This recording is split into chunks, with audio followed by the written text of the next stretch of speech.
There's a lot of graduates. What's that? There's a lot of graduates. If all the seats that are blocked up are for the graduates, that's a lot. Oh, that's a lot.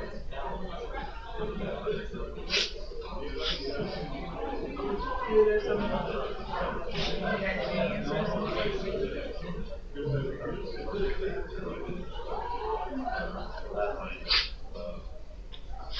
Okay, so she went live.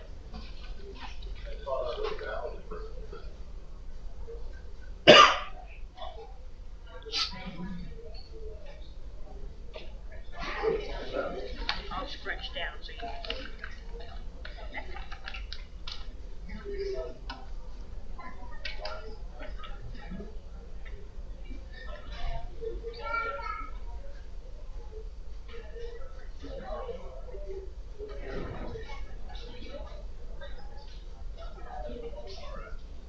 A lot of GTU professors.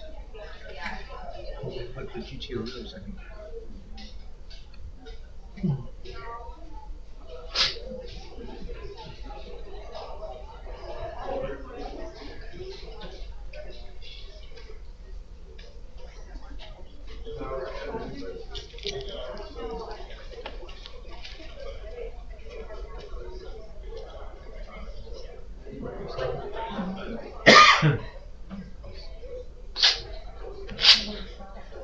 I'll be doing my new stuff.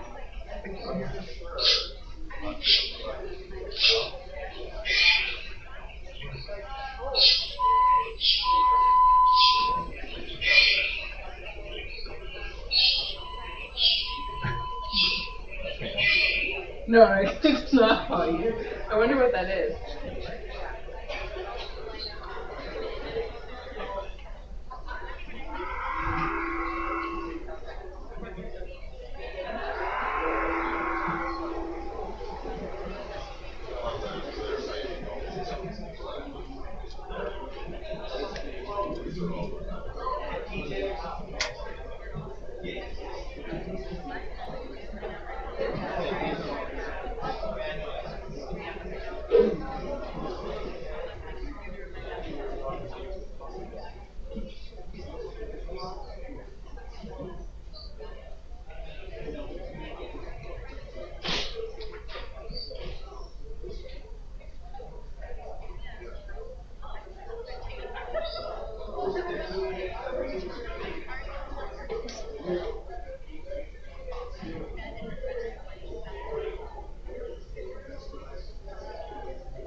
City here. Sorry, I should have said that before.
We did it.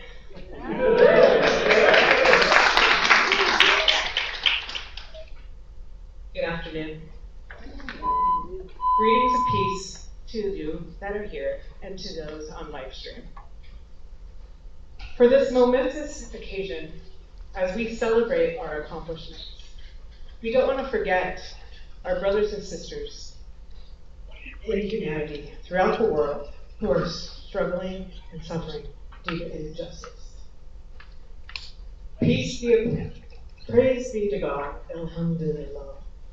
God's light has shined down here on Holy Hill. I have gratefully been a part of such a beautiful interreligious dialogue, fellowship, and learning within our classrooms, the Midrasha program, and the women's study in religion. I found a community of multiple religious classmates and friends to create this one family here at GTU. These moments would not be possible for the loved ones, our family, friends, near and far. Thank you for all you've done for us. Thank you to the faculty, staff, and board of trustees. Thank you for creating a place where unity, fellowship, and understanding thrives. I am delighted to share a prayer from the son of the founder of the Baha'i Faith, Abdul Baha. This prayer calls on God to shine the light of unity, justice upon all humanity as one family, and urges all religions to work together. O kind Lord, you have created all humanity from the same stock. You have decreed that all shall belong to the same family. You have in your holy presence, we are all your servants in all humanity, are sheltered beneath your tabernacle. All have gathered together at your table of bounty. All are illumined through the light of your providence.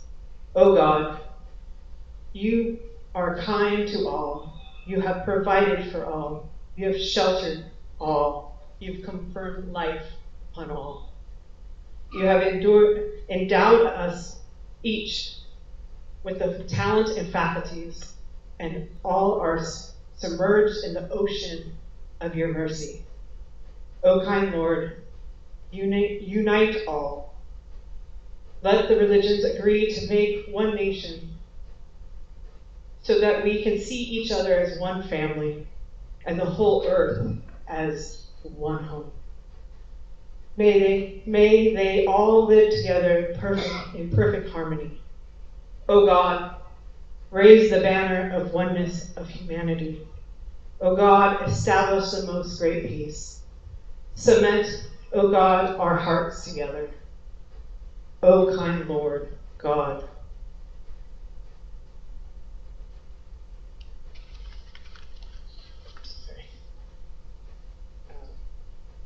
Gladden our hearts through the fragrance of your love. Brighten our eyes through the light of your guidance. Delight our ears with the melody of your word, and shelter us all in the stronghold of your providence. You are the mighty, the powerful. You are the forgiver. You are the one who overlooks all shortcomings of all humanity. Abdullah Abbas. Thank you.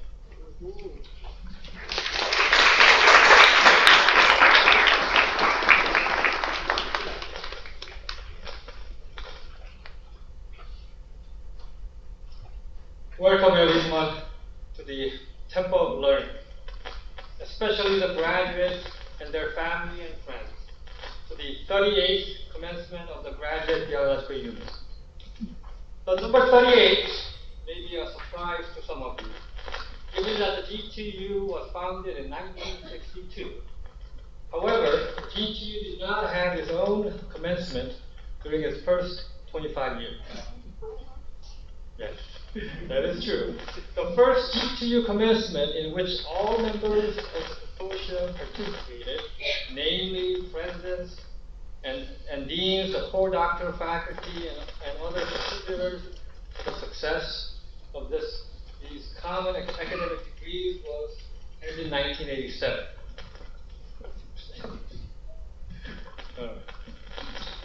In 1987. But also in May 1987, when the community celebrated the completion of this building. And now, for the very first time, we're holding the GTU commencement in this Temple of Learning. And I hope this becomes a new tradition for many years to come.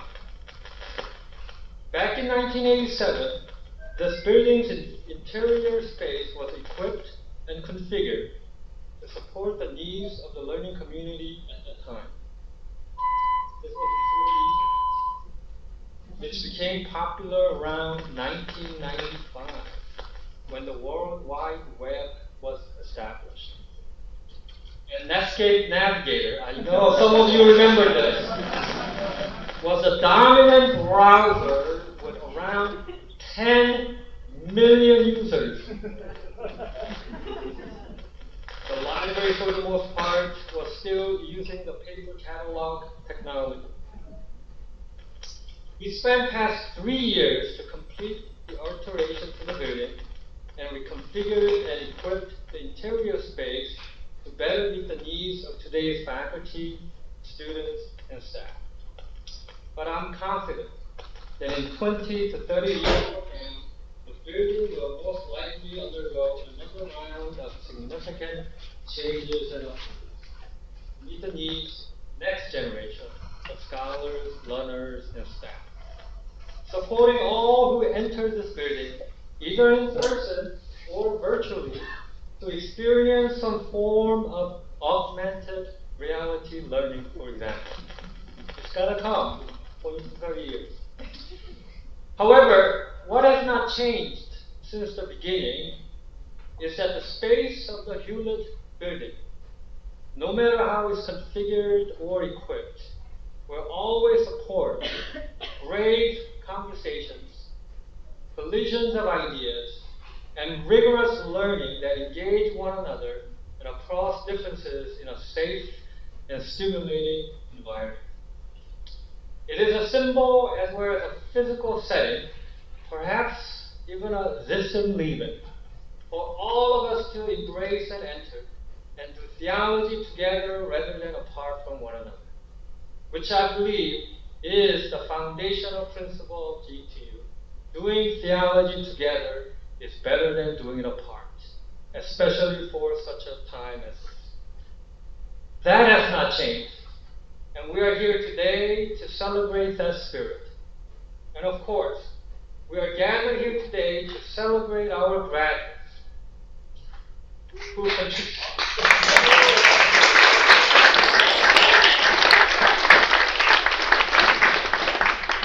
who contributed to and benefited from this Sitzen Leben. Now, when I heard that term 30-some years ago, in the introduction to Hebrew Bible, I never thought that I would use that term for myself, but I used it twice. Sitzen Leben, okay. Graduates, you're the reason for our work and sacrifice, the cause of our joy and hope, and the motivation to continue our service. Thank you. Graduates, you will soon join the body, a legacy of theologians who once walked the ground of Holy Hill themselves, and now are beckoning you to join them to continue to explore the divine mystery with vigor, do the work for the common good with passion, and get in good trouble with courage. Let me be the first one to salute you on your achievement. Congratulations.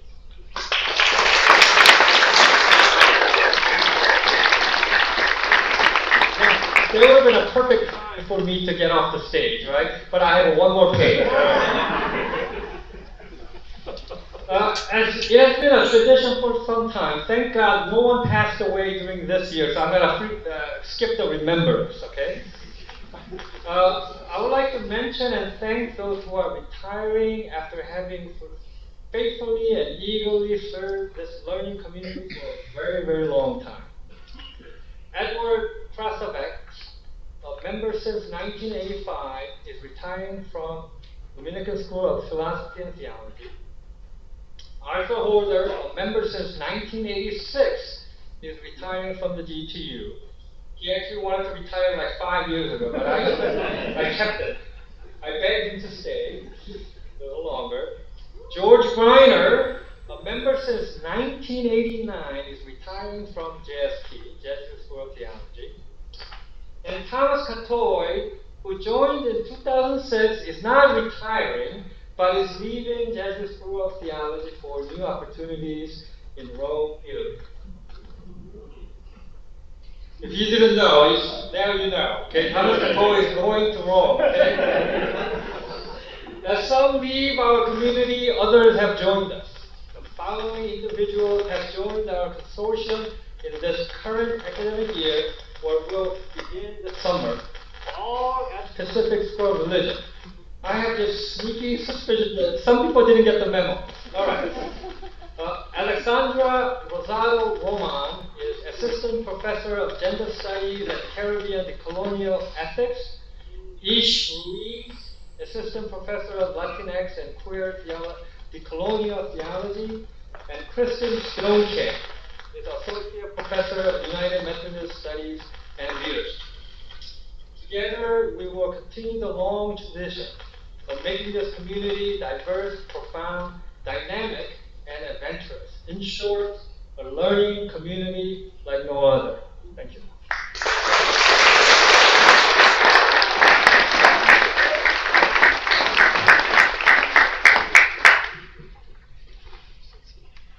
Greetings of peace and welcome to you all.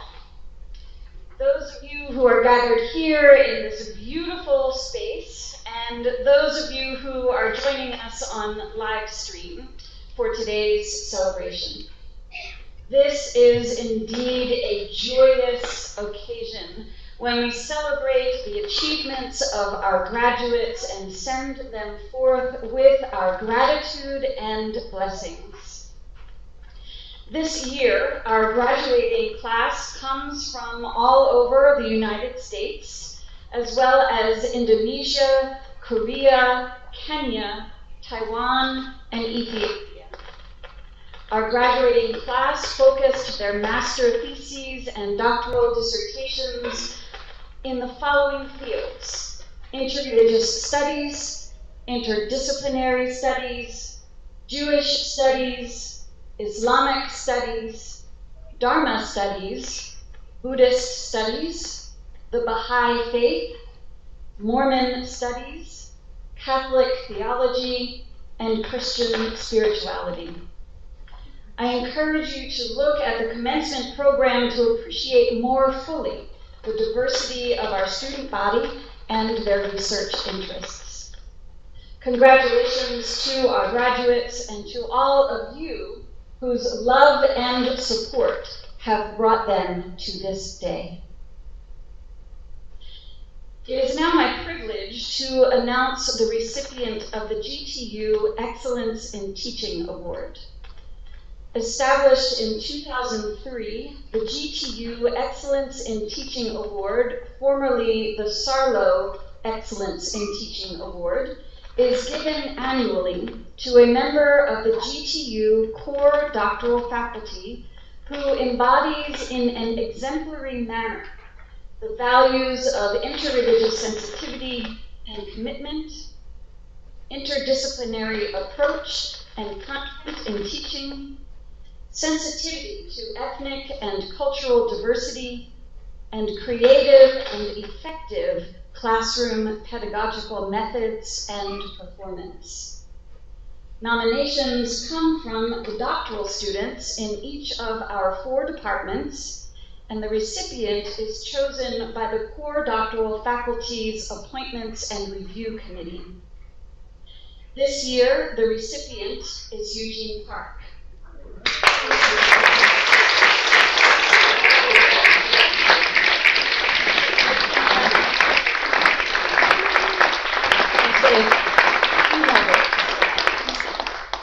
In their nomination of Dr. Park, the students emphasized the manner in which Dr. Park actively involves students in seminars and values their contributions, as well as his innovative pedagogical methods that foster inclusive learning environments, encourage critical thinking, and embrace diverse viewpoints.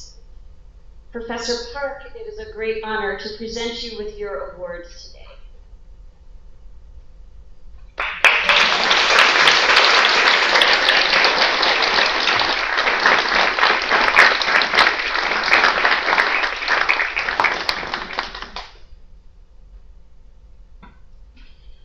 Now, in the moments ahead, we are going to depart from our printed program to honor a giant among us. It is my deep privilege to say a few words about the Reverend Dr. Arthur G. Holder, who, as you heard, is retiring from the GTU at the end of June. Dr. Holder has been involved in graduate education in Berkeley for 38 years as a teacher and administrator, including more than 2 decades as an academic dean. First at Church Divinity School of the Pacific for 7 years, and then as Dean and Vice President for Academic Affairs at the GTU from 2002 through 2016. In 2020, he served as Director of the PhD program and oversaw our assessment process while the GTU had an interim dean. Since the spring of 2022, Dr. Holder has served as the GTU's Accreditation Liaison Officer, partnering with me in co-chairing our 2 reaccreditation processes. Throughout this time, Dr. Holder continued to serve on the core doctoral faculty as Professor of Christian Spirituality, often taking doctoral students under his wing from other areas and departments to guide them through to the completion of their programs. Dr. Holder is deeply beloved by colleagues and students alike. In 2010, Dr. Holder was asked to give the Distinguished Faculty Lecture, an honor that comes from being nominated by member school faculty and elected by the Council of Deans. 9 years later, he was awarded the GTU Excellence in Teaching Award, an honor that comes from being nominated by PhD students and elected by core doctoral faculty colleagues. Dr. Holder has been a wise and generous mentor to each of the deans who have come after him, always finding the perfect balance of offering astute advice while allowing each of us to create our own paths and be ourselves in the role. A giant of his stature, could have cast a shadow long and wide as a redwood tree. Instead, Arthur provided a calming place of respite and peace for those who come into his presence. Dr. Holder, I invite you to come forward now.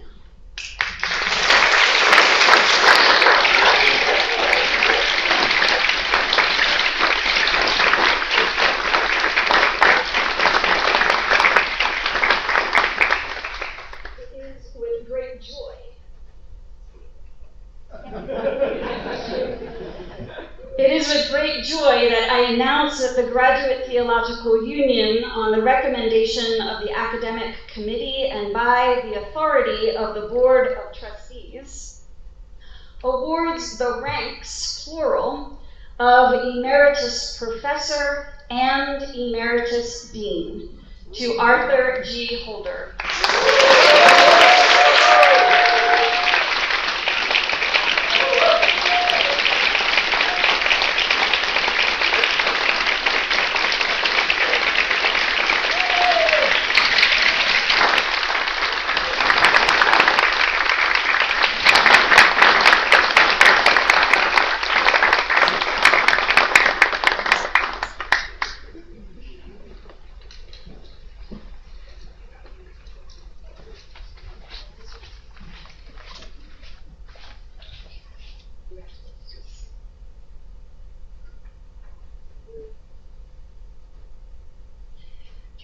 As is our custom, today we have two commencement speakers, a member of the faculty who will speak first, and a member of the graduating class who will speak following the awarding of the degrees.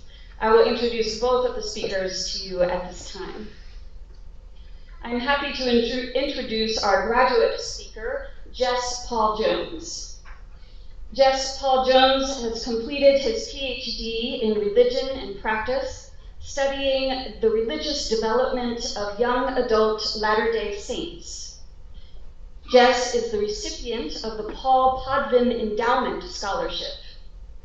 During his time here, Jess has worked as GTU's events coordinator and production lead for the Spiritual Care and Ethical Leadership video series.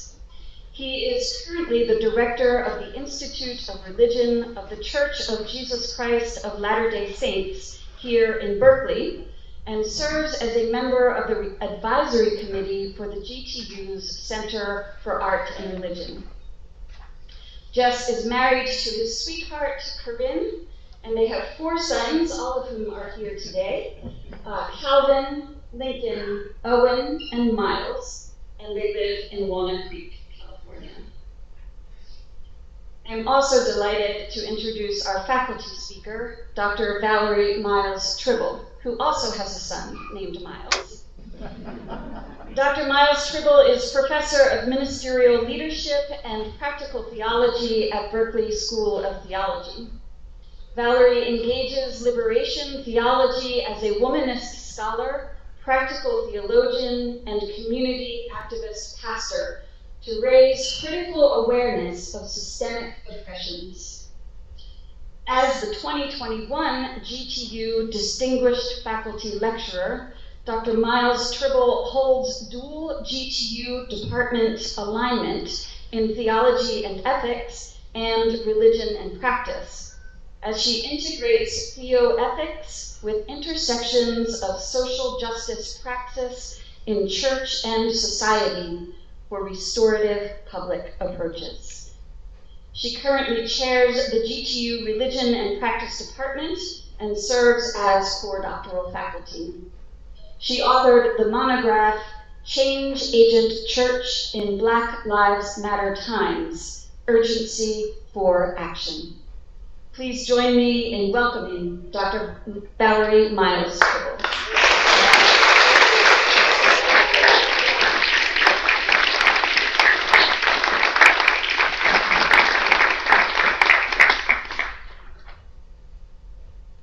Good afternoon, everyone. Dean Jen said the introduction would be short, but I thank you for the kind words. First, I want to greet and congratulate all of our GTU 2024 graduates. Indeed, an awesome accomplishment. So I want you to go ahead and make some noise and cheer each other. Can you do that? Make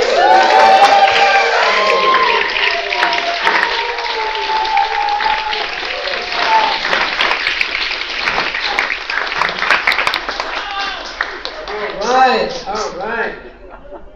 And to all the rostrum dignitaries, officers, faculty, colleagues, staff, families, and of course, the students, thank you for the honor to bring the faculty remarks. And I have my orders to be brief. Now, when asked for a topic, the words that immediately came to the forefront for consideration this afternoon were bracing forward. Bracing forward. Now, a connotation of bracing is to prepare for something. Perhaps when we think about the word bracing as an action verb, our good old Oxford Dictionary resources offer the following. To brace is to make a structure stronger or firmer by using materials that could provide adequate support, such as bracing our infrastructure for a storm. And then bracing has another meaning, if you will, which is to gird oneself for something difficult or challenging and even unpleasant, as in preparing our innermost essence to endure, persevere, and even resist negative forces in whatever form they might arise. Rather than insulate or isolate, bracing forward connotes meeting, facing, and pressing ahead. So in these contexts, beloved graduates, there's food for thought amid the global winds of change that challenge and swirl around us in 2024. On the one hand, it might feel intimidating to grasp the Sitzenleben, there it is, President Uriah, to grasp the Sitzenleben of our present liminal realities with wild pendulum swings of unknown ramifications. In a tumultuous national election year in America, or in the chaotic global wars of empire, ideologies clash for control or liberation. And even institutions like the GTU can't be all you might want them to be, since they must be places of diverse opinions, processes, and people. On the other hand, your urgency to be prepared and aware does not in any way preclude you from moving forward on your goals and your dreams. Bracing forward is a proactive consciousness to seek out opportunities, to use your intersectional voices, to be the agents of change so desperately needed today. You now have some tools, graduates, but do you have hope, love, faith? Scholars in the class of 2024, bracing forward then requires you to lean into your intercultural destiny with an embodied sense of determination and commitment to gird yourselves, not to be led off course as you prepare to step into roles that must help to revision community. And as you celebrate this huge achievement and prepare to step beyond GTU's academic rhythms of research, reading, and writing, of theoretical arguments and theological positions, you're stepping forward into the catapultic fray of what Charles Dickens observed in his 1819 Tale of Two Cities. And I quote, "It was the best of times. It was the worst of times. It was the age of wisdom. It was the age of foolishness. It was the epoch of belief. It was the epoch of incredulity. It was the season of light. It was the season of darkness. It was the spring of hope. It was the winter of despair. End quote. And my friends, today it is more so. Yet you, class of 2024, are uniquely positioned, having weathered global pandemics, a viral and religio-political assault, to dare to courageously resist despair by pushing beyond mere survival with inclusive strategies to thrive. You are uniquely prepared to take action, to call for synergistic transformation, that intentional momentum building of subversive creativity that eternally surrounds the finiteness of our humanity. So may, I love Star Wars, may the force be with you. May the eternal source of justice be with you. And so to you, we faculty say, get ready, get set, go!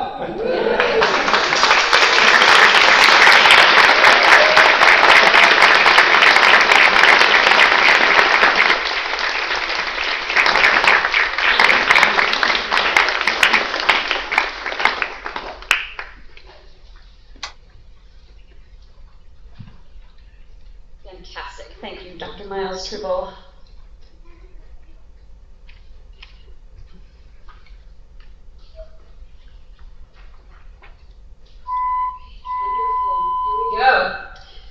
In fall 2020, the GTU launched the Interreligious Chaplaincy Certificate Program, the first of its kind. This certificate program equips leaders to practice spiritual care among diverse populations. Spiritual care is a vital need to practice chaplaincy in traditional and non-traditional settings, including hospitals, universities, prisons, the military, immigration, family and social services, disaster relief, in airports and corporations. This program prepares graduates to effectively serve persons from diverse religious backgrounds in a wide variety of situations and life stages. This year, we celebrate 12 students who have successfully completed the program, 3 of whom are here today to join us for the ceremony.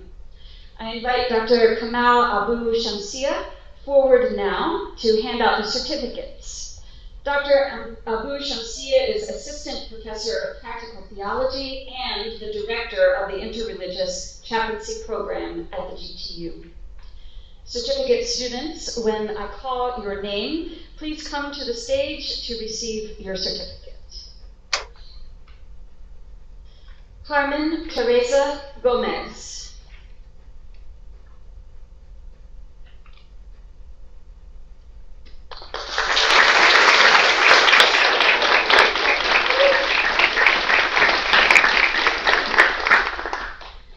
Myra Pachi.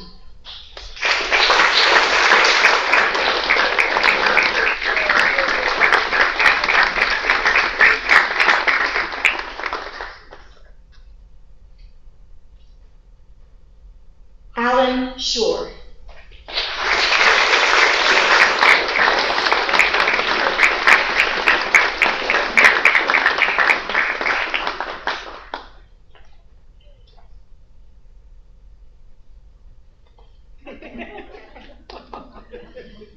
Certificate graduates, please rise and face the assembly, and let us extend our congratulations.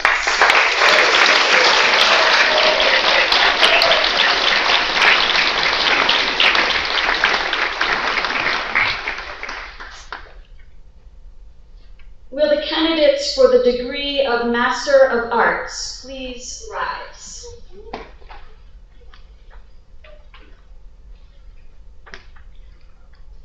Yes.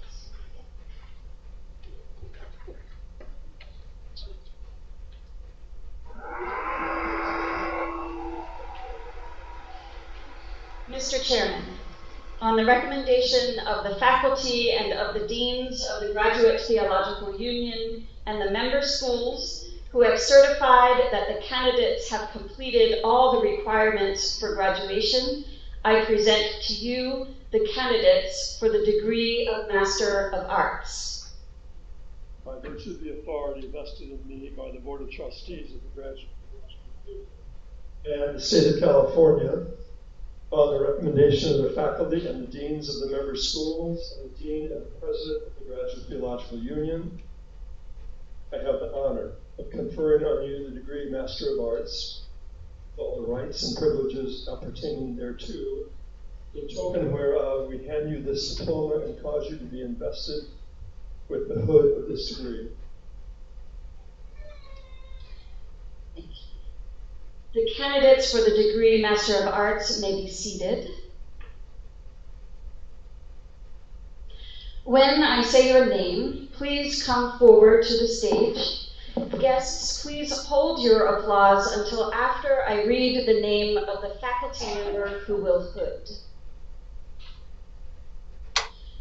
Raya Marie Hazimi, a historical examination of 19th century Persia, women's role in the emergence of the Babi and Baha'i faith, the life and leadership of Fatima Baragani Tahre. Majmin Dalla, coordinator, Dr. Baruch will hood.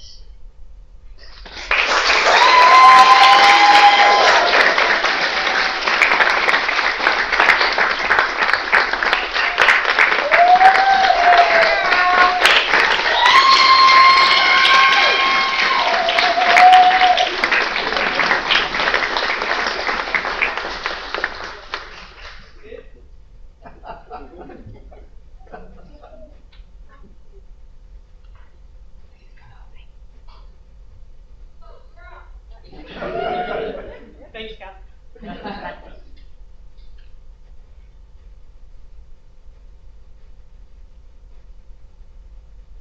Henry Brian Mayo, give honor to my name. Hermeneutical project from Malachi 2:1-9. Church Divinity School of the Pacific. Julian Andres Gonzalez Oblin, coordinator. Dr. Gonzalez will hood.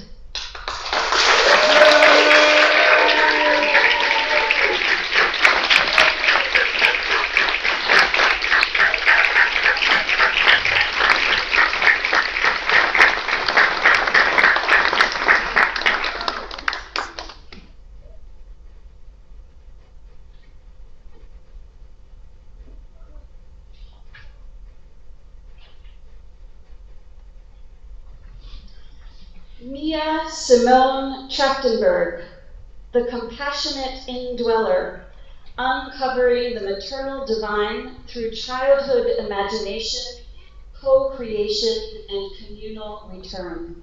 Center for Jewish Studies, Sam Shonkoff, coordinator, Dr. Shonkoff will hood.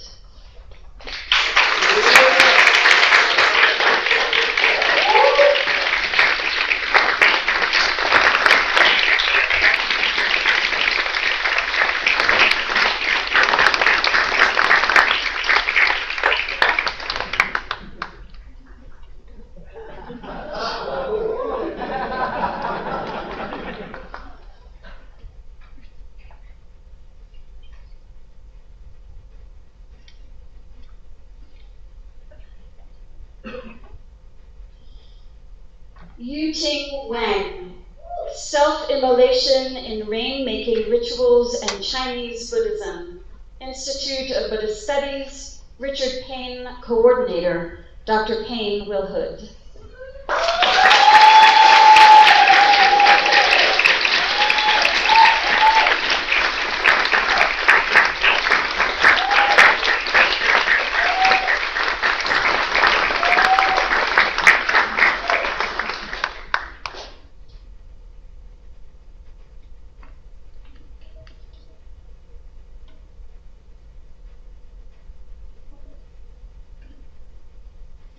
Shadow Wilf, The Grand Illusion, Gender Performativity in Mahayana Literature, Institute of Buddhist Studies, Scott A. Mitchell, Coordinator, Dr. Mitchell Wilhood.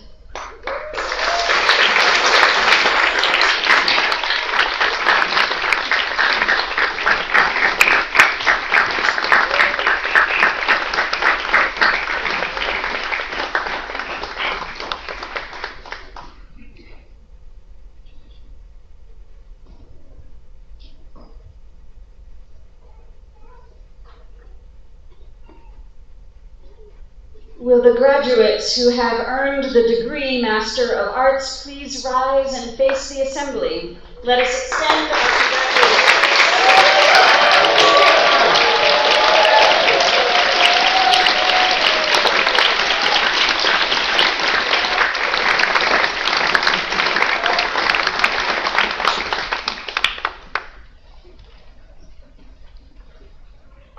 Ready?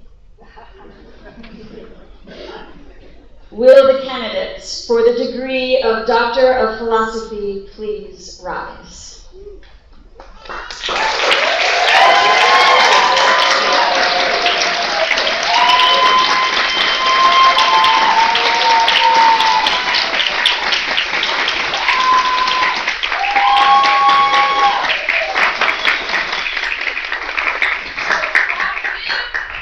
You have successfully completed a rigorous and vigorous program of study, examination, and disciplined original research to qualify you for the Doctor of Philosophy, the highest degree the Academy can confer. With the PhD, you join the esteemed ranks of centuries of scholars and thinkers who have committed their lives to the learned profession. Along with its rights and privileges, the PhD carries with it responsibilities, a commitment to learning, to the pursuit, profession, and transmission of truth, and to the advancement of human and humane civilization. Since your PhD is in the field of theological and religious studies, you are trained and commissioned to serve religious communities, the Academy, and the society by bringing to bear your critical acumen and scholarly inquiry on issues facing religion and society. In theological terms, you are called to be a prophet, courageous critic and speaker of truth, a rabbi, scholar and transmitter of sacred traditions, and a hermeneut, interpreter and reappropriator of the heritage in changing times. We send you forth with great pride and high expectations, praying that God will give you the wisdom and courage to use your intellectual gifts always for the highest purposes. Mr. Chairperson, on the recommendation of the core doctoral faculty, who have certified that the candidates have completed all of the requirements for graduation, I present to you the candidates for the degree of Doctor of Philosophy. By virtue of the authority vested in me by the Board of Trustees, the Graduate Theological Union, and the State of California, and on the recommendation of the core doctoral faculty, Dean, and the President of the Graduate Theological Union, I have the honor of conferring on you the degree of Doctor of Philosophy, with all the rights and privileges appertaining to thereof. In token whereof, we hand you these diplomas and cause you to be invested with the hood of this degree. The candidates for the degree Doctor of Philosophy may be seated.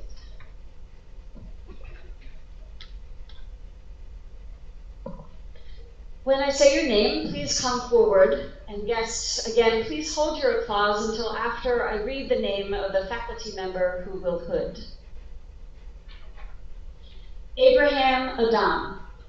The Missing Piece of the Peace Puzzle in Ethiopia, Rediscovering African Moral and Cultural Values for Peace and Justice, Historical and Cultural Studies of Religion, Marianne Farina, Coordinator, Dr. Farina Wilhut.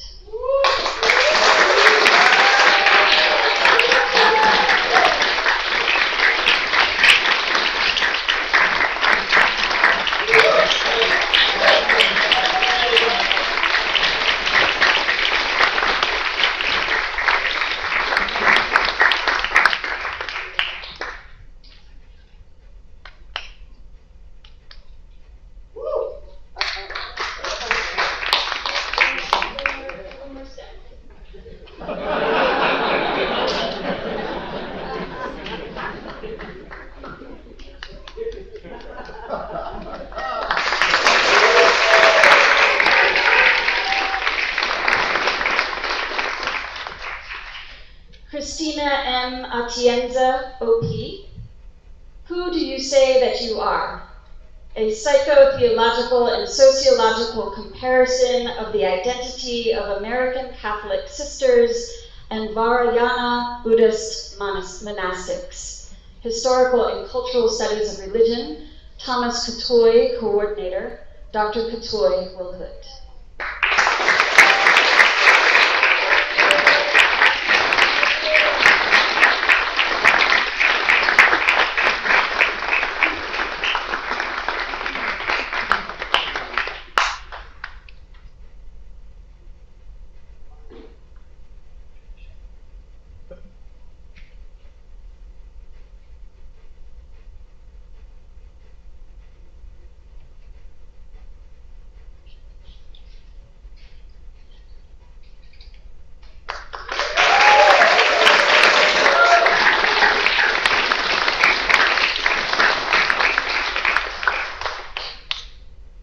Lina Gunawan, Indonesian Collaborative Preaching for Collective Trauma Healing, Religion and Practice, Shauna K. Hannon, Coordinator, Dr. Hannon Wilhut.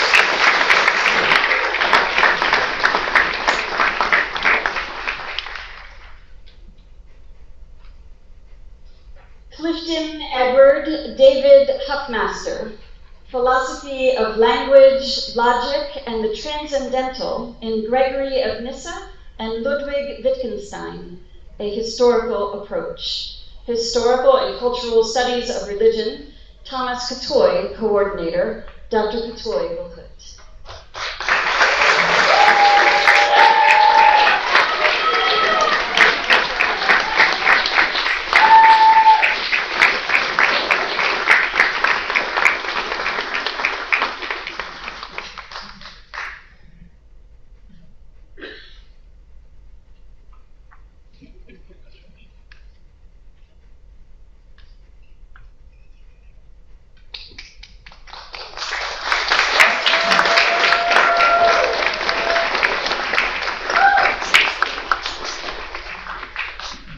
Behind the scenes, there's a little string and a button on the back of the hood that needs to be attached at the end. So that's why there's a little bit of a longer moment there.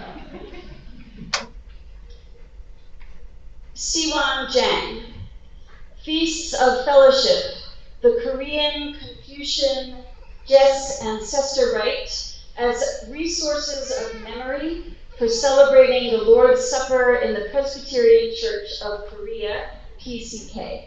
Religion and Practice, Eduardo Fernandez, Coordinator, Dr. Greiner Wilhut.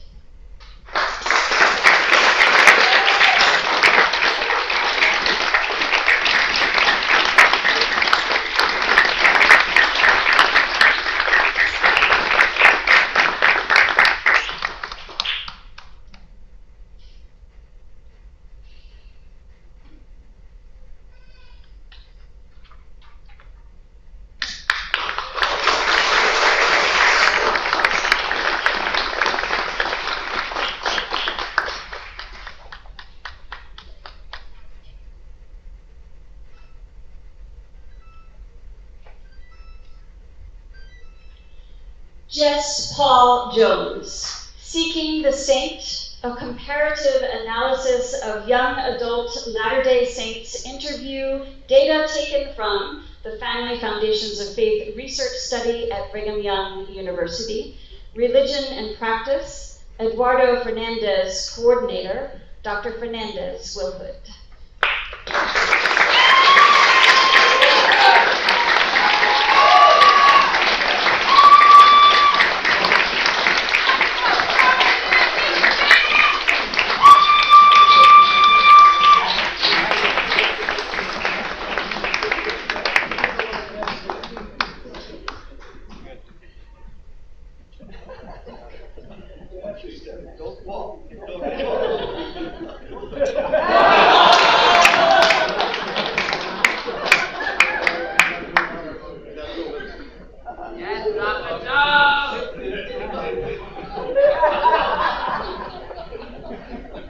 That's better than the Jesuits.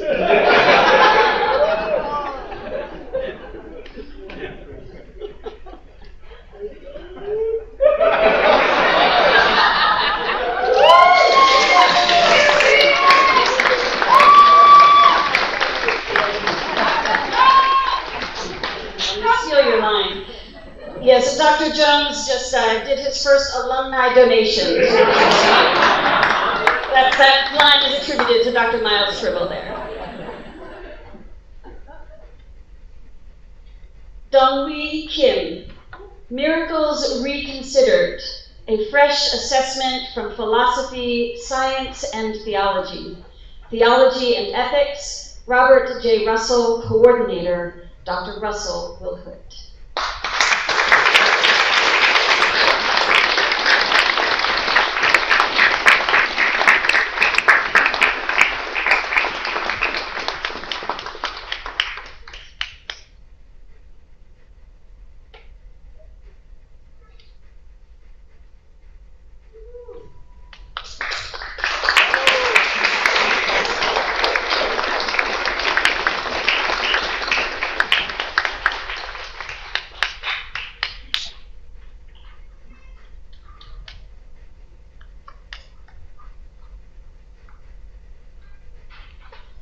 Jennifer Lehman, what is this you have done to me? Male victims of sexual violence in Genesis. Sacred texts and their interpretation. Dina Aronoff, coordinator. Dr. Aronoff Wilhood.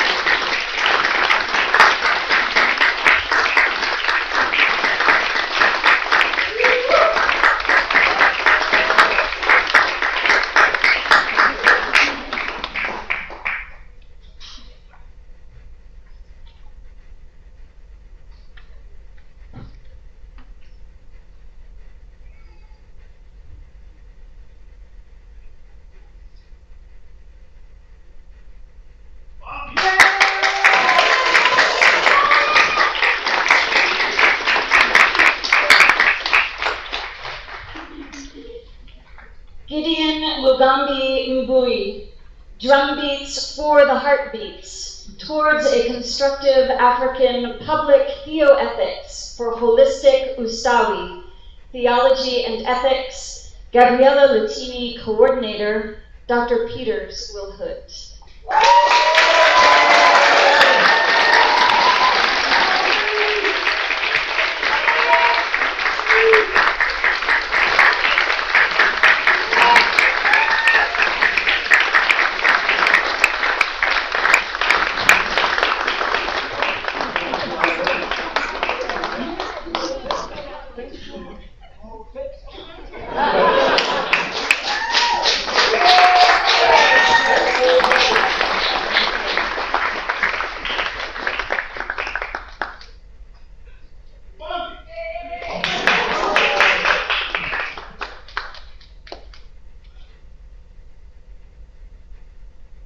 Leonard D. McMahon, Jr., Together and Apart, an apophatic approach to self, politics, and race.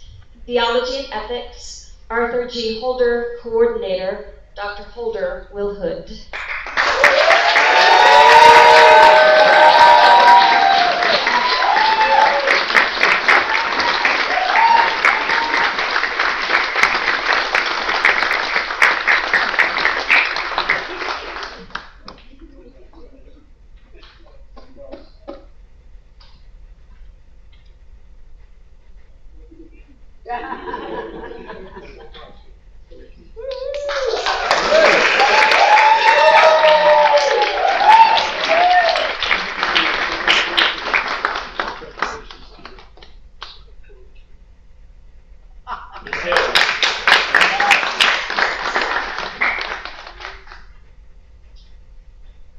Young Park, divine presence in human world, the place of the communicatio idiomatum in Lundensian theology, theology and ethics, Ted Peters, coordinator, Dr. Peters Wilhood.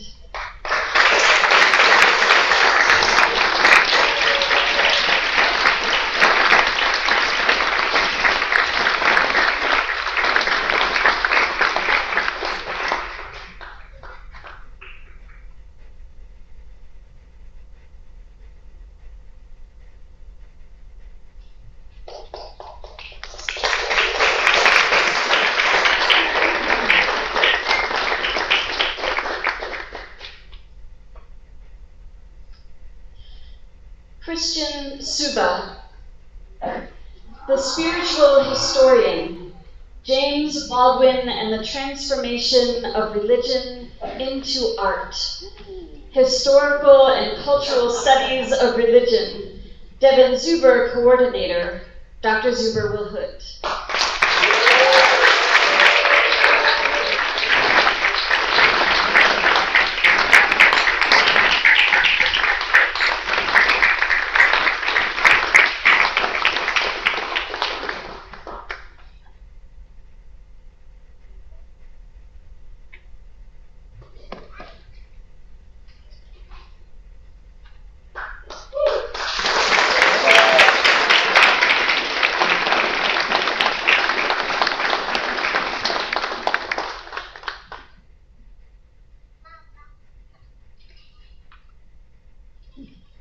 Wan Ting Sai, preaching prophetic care in Taiwan's context, religion and practice, Shauna K. Hannon, coordinator, Dr. Hannon Wilhood.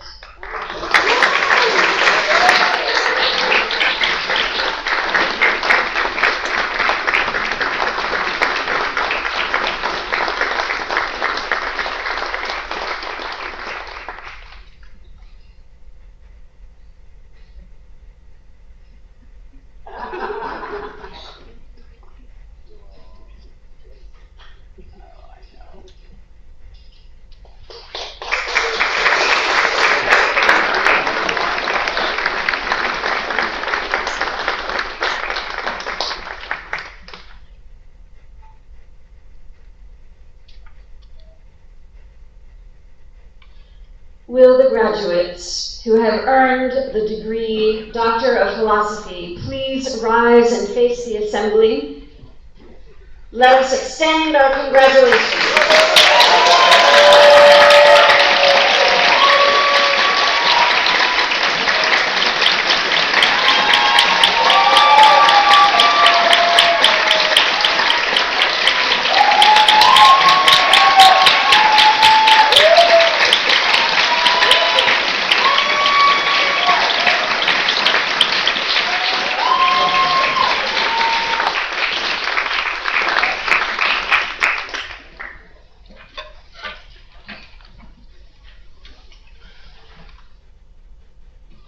Expecting me to talk after this.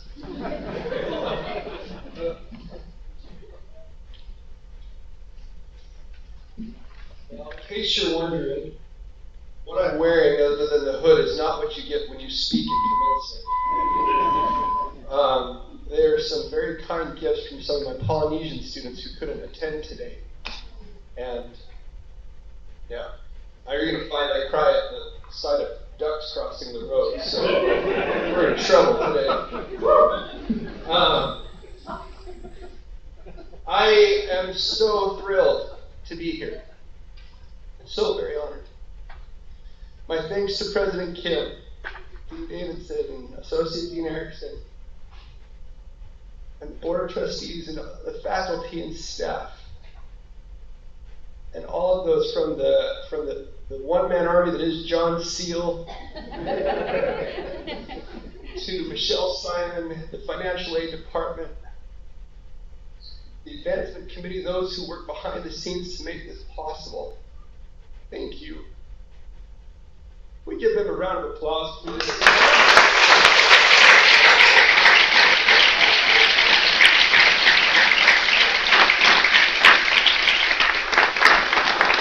My deepest thanks to my advisor, and if any other graduates were up here doing this, they would do the same thing. My thanks to Dr. Eduardo Fernandez, my doctoral committee, and other professors, including Wendy Arce, who's not with us anymore, Jerome Baggett, and Dr. John Clentos. Thank you very much.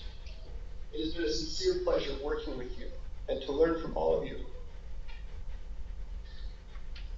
I'm grateful to be gathered atop here in Holy Hill, in the library for the first ever commencement. It's pretty neat. This is probably the loudest I've ever talked in this building.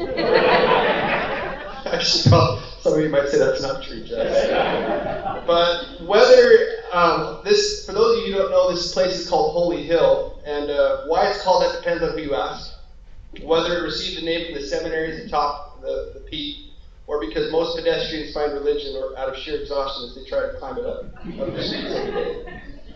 Either way, this place has become sacred ground for me, and so it seems fitting that this should end where it began.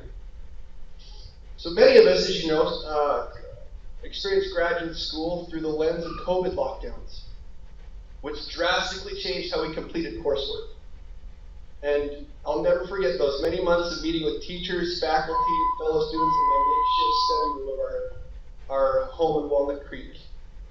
Thank you to everyone who took the time to learn how to use Zoom and who took time to answer more and more emails than you ever hoped to receive. Thank you for all you've done on our behalf. Graduates, can we give them a round of applause?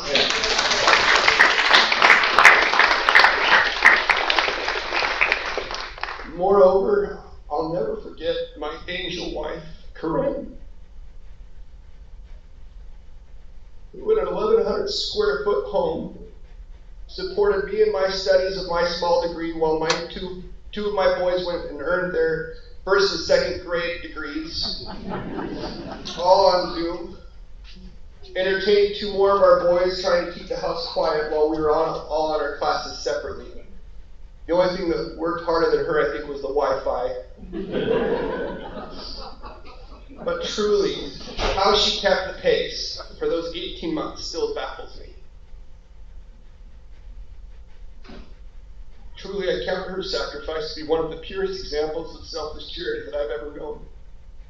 I know there are so many in your lives who have done the same, who carried those burdens, who missed out on dinners and family time. So on behalf of all of us up here, thank you for all you've done to support us and to support me personally. All right, so here comes the fun part. In the days following the defense, I couldn't help but celebrate being done. Earning the title Dr. Jones felt pretty good. Since I was a little boy, I always dreamed of being Indiana Jones, as you might imagine. It's really why we're here. Going on adventures, exploring the world, so as you probably could guess, once I completed my degree, I began playing that Indiana Jones theme song. Dun, dun, dun, dun, dun, dun, every chance I got. So finally my sons wouldn't have to ask, Dad, you turned in another term paper, are you a doctor yet? And that was in the year 2019. They've been asking it for the last 4.5 years. So yeah, playing the Indiana Jones theme song felt pretty darn good. But that only lasted a couple of days. One afternoon, shortly after defending my dissertation, my 5-year-old son Miles, who was no older than the sweet baby niece of mine you've heard cooing over in the corner. Now 5 years old, Miles and I went for a drive.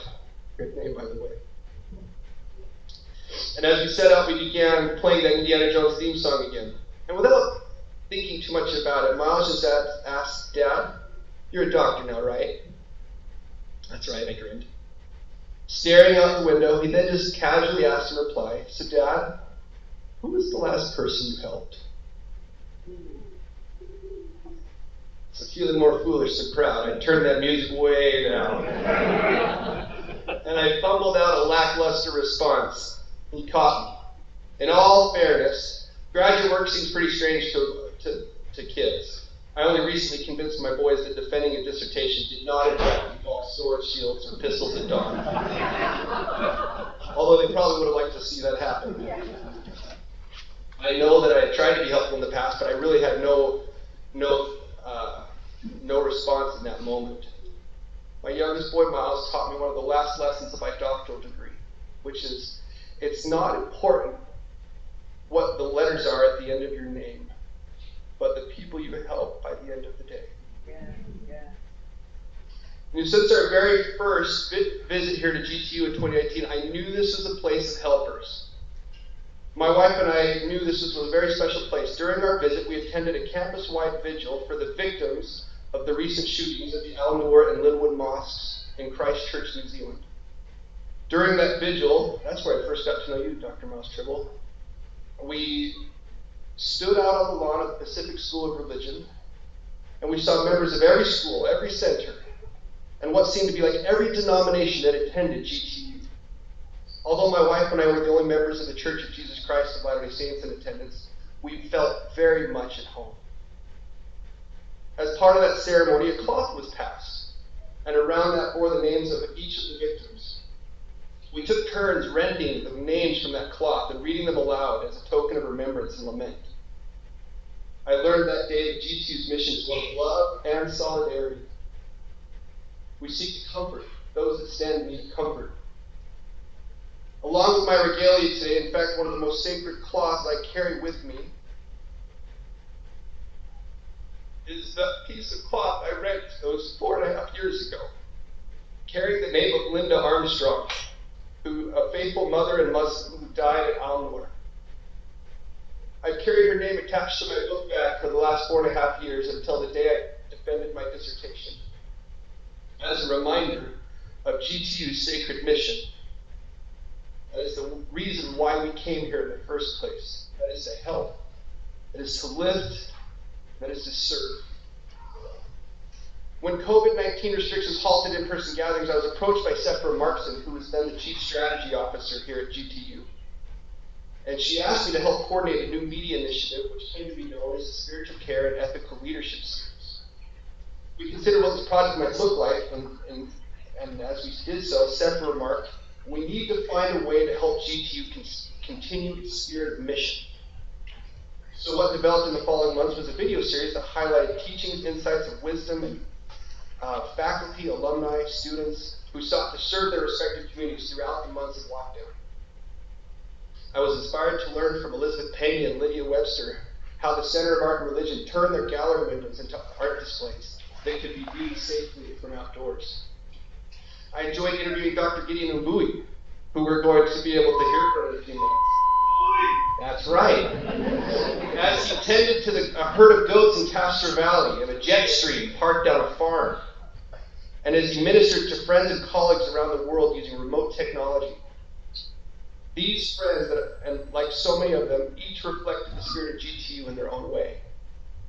I saw firsthand what it means when we say that GTU is where religion meets the world. These experiences that I've shared, countless interactions that I've had with members of the GTU family, continue to remind me of the challenge and opportunity that we have before us. The prophet Joseph Smith, and founder of the Church of Jesus Christ of Latter-day Saints, taught that a man or woman filled with the love of God is not content with blessing their family alone, but ranges through the whole world, anxious to bless the whole human race. I have seen this love exemplified over and over again during my time here at GTU. This school, this family, is not content to remain cloistered atop this hill alone. It needs what we have. It needs what every one of you have. Leaving here, I am more thoroughly convicted of the inextricably essential role that each religious tradition plays in the march of human progress. Too often when we speak of interreligious dialogue or interfaith outreach, people mistakenly assume that we must erase any discussion of ecclesiastical difference or religious peculiarity.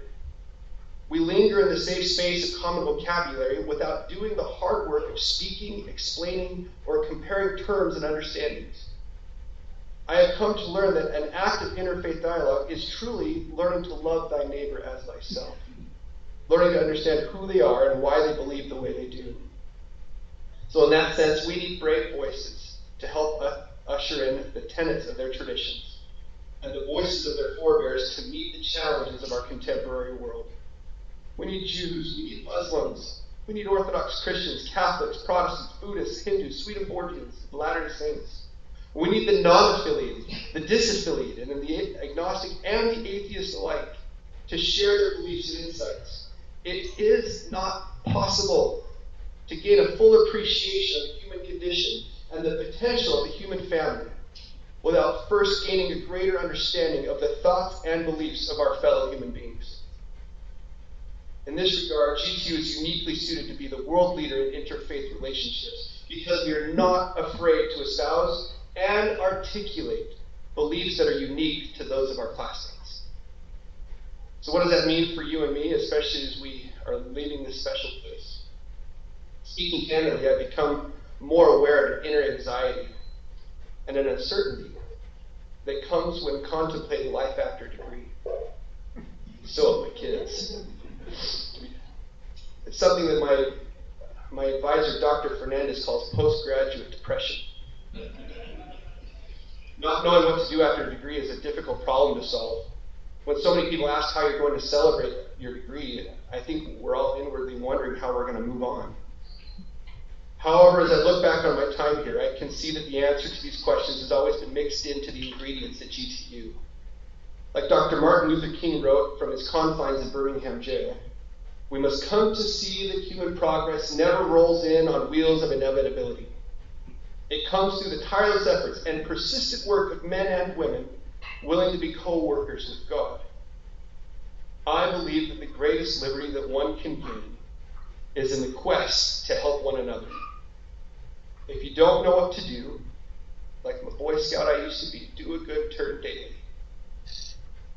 Like Joseph Smith once wrote, also from a jail cell at a place ironically called Liberty, Missouri, he said, "Let us cheerfully do all things that lie in our power, and then we may stand still with the utmost assurance to see the salvation of God and for his arm to be revealed."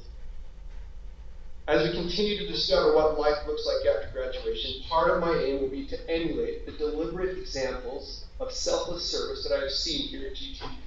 You, all of you, and my students, those who still are working on their degrees. The sense of self that I seek will be most richly found in the service of my friends. So to my sons, Calvin, Lincoln, Owen, and Miles, one of them standing right here, we have the Gene Pool of shop class. I hope you know how much your mom and I love you, and what this place GTU means to me and to us. You can do anything when you're trying to help other people. More than looking cool like Indiana Jones, this degree is a license to help. I believe that God needs all of us to help those around us, and that is the very best adventure any of us could ever ask for. So to all of us here, I hope we will reflect on the miracles that have accompanied our time at GTU and give thanks to the powers that saw us through. I hope that I can repay at least a penny. I've already given $2. Now a couple more on the way. But I hope I can repay at least a penny or two more of the wealth that has been invested on my behalf. I love this school and the friends I've made and the lessons that I've learned at your feet. I give thanks to God for having sustained me, my family, and all of us during these years together. And I pray you will continue to do so for years to come. May we always stand as helpers on the hill, this holy hill at GTU. Thank you.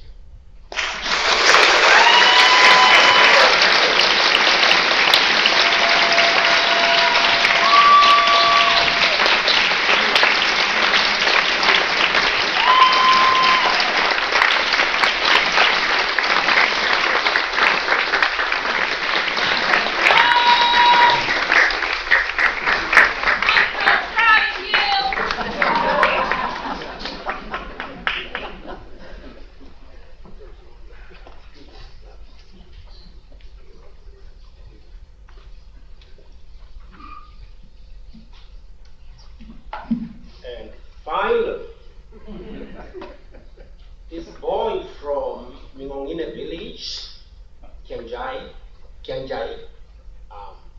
Tiana West, Meru County, on the eastern slopes of Mount Kenya, sandwiched between Mount Kenya and Nyambene Hills. I get to have the final word. What an immense honor. I'm forever grateful. So thank you so much. Asante sana, Iboya Muno, Iboya sana. And continuing the same spirit of acknowledgement, I just want to reiterate our gratitude for my gratitude to everyone that has made it possible for us to stand here. Because as they say, it takes a village. Yes, it does. And I call it my vast village, which includes the professors, Sister Farina, my committee, spearheaded by Dr. Gabriela Lettini, Ted Peters. I always say that he gave me nightmares with all his feedback and all that. Good nightmares. They turned into positive dreams. That's why I'm standing here. And Dr. Peter Agel and everyone else. And you remember our journey, Prof. What a blessing. And my family, my two daughters are stayed up. Some of them said, oh, congratulations, uncle. I was like, no, go beyond that and stay up and watch me graduate at 2 a.m. in Kenya, and they're seated and they're watching me and congratulating me.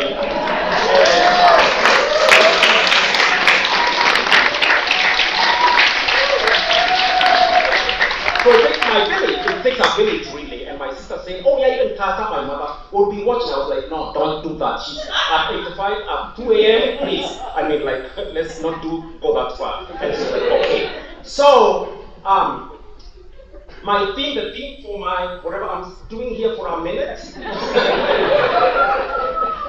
the theme, because we have always been taught to have a thesis statement, right? And say sometimes before we don't try doing that in every context, including in restaurants. Thesis statement was a thesis statement for your meal. Is my thesis here, or my theme is tumetoka mbali na tunaenda mbali. We've come from far and we are going far, even farther. Yes, we have come from far. I don't know about you, but I can imagine, and I know some of your stories from that you've shared the journeys. And some of my friends and my family, those ones that have paid the price of my being here for 9 years, being a distant father while trying to be present while absent. Now I can write 2 dissertations on that one, but I'm not going to be doing it. So this one here, talking about coming from far, is some of those thoughts that we bring ourselves to remind us of what the journey has entailed. This one is from my undergraduate graduation. 10 and a half years at African Nazarene University that I was awarded for the highest, we call it first class honors in Nairobi. So I brought it as a reminder of how far I've come.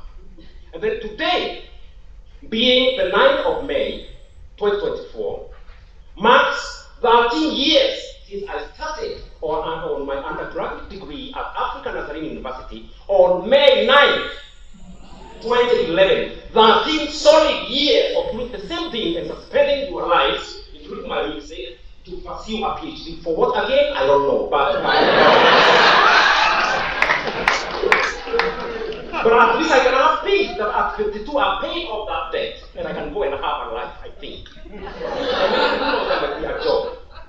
So tumetoka mbali, can just try to say tumetoka mbali. No, don't get it right, tumetoka mbali. You got it right. That's why we are the GTU, right?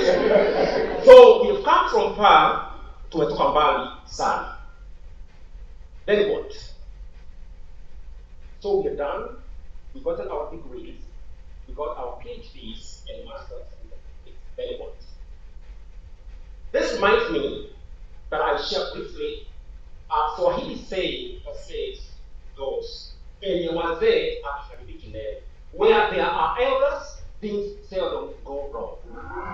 This is a testament to the import of the potency of the wisdom of the elders. Doesn't necessarily translate to accumulation of years that you are wise, no, but where there are elders, and there are elders all here, that's why we are seated here, for their guidance, patient guidance. Penye wazee hapaharibiki neno. And I want to share, in summary, in conclusion, a few nuggets from some elders, a few wazee. One of them is Wangari Maathai. Some wisdom for us to carry on our way, right? On our way out. How are we going to behave there? And figure out how are we going to cope with life out there. Wangari Maathai, the story of the hummingbird, which I heard from Sister Karina's class, that I had come from Kenya, and then hear about Wangari Maathai's hummingbird story at the GTU. That shows you how much wealth is around here, right?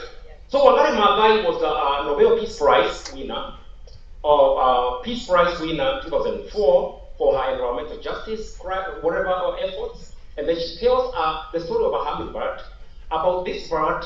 When the forest was burning, the little bird decided to do something about the fire on the forest, while the other animals were seated waiting to die, or just surrendering or repenting their sins. But the hummingbird decided to do something, and they went back to the street and back and forth with their little beak and brought water to try to provide a solution. And the other animals were like, "Are you kidding me? Like, are you mad? Like, what? Like, right? What are you doing? What are you gonna do?" And the reply from the hummingbird, she said, or he said, or they said, in the spirit of GTU and around here, they said, so as not to misgender them, right? They said, "I am doing what I can with what I have." Yeah. That the spirit, to go along with the helping spirit, you don't save the entire world, don't save the entire denomination, don't save the entire US, just do what you can with what you have. Yeah.